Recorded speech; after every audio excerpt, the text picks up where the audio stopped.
கோவை மாவட்ட ஆட்சியர் அலுவலகத்திற்கு வெடிகுண்டு மிரட்டல், வெடிகுண்டு தடுப்பு பிரிவு போலீசார் தீவிர சோதனை. கோவை மாவட்ட ஆட்சியர் அலுவலகத்திற்கு இன்று காலை இமெயில் வழியாக அடையாளம் தெரியாத நபர் ஒருவர் வெடிகுண்டு மிரட்டல் விடுத்துள்ளார். இதனை அடுத்து வெடிகுண்டு மிரட்டல் குறித்து போலீசாருக்கு தகவல் அளித்ததன் பெயரில் உடனடியாக பாதுகாப்பு நடவடிக்கைக்காக வெடிகுண்டு தடுப்பு பிரிவு போலீசார் மாவட்ட ஆட்சியர் அலுவலகத்தில் சோதனை மேற்கொண்டு வருகின்றனர். மோப்ப நாய்கள் மற்றும் சிறப்பு பயிற்சி பெற்ற படையினர் ஆட்சியர் அலுவலக வளாகம் முழுவதும் தீவிர சோதனையில் ஈடுபட்டனர். அலுவலகத்தின் பிரதான கட்டிடங்கள், வாகனம் நிறுத்தும் இடங்கள், பதிவறைகள், கூட்டரங்குகள், பின்புறம் வளாகம் உள்ளிட்ட அனைத்து பகுதிகளிலும் சோதனைக்கு உட்படுத்தப்பட்டு வருகின்றனர்.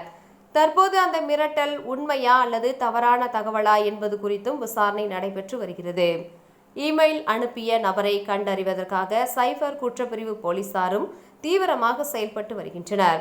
இந்த சம்பவம் காரணமாக கோவை மாவட்ட ஆட்சியர் அலுவலகத்தில் கடுமையான பாதுகாப்பு எடுக்கப்பட்டுள்ளதால் பொதுமக்களும் அலுவலக பணியாளர்களும் அச்சத்துடன் உள்ளனர்.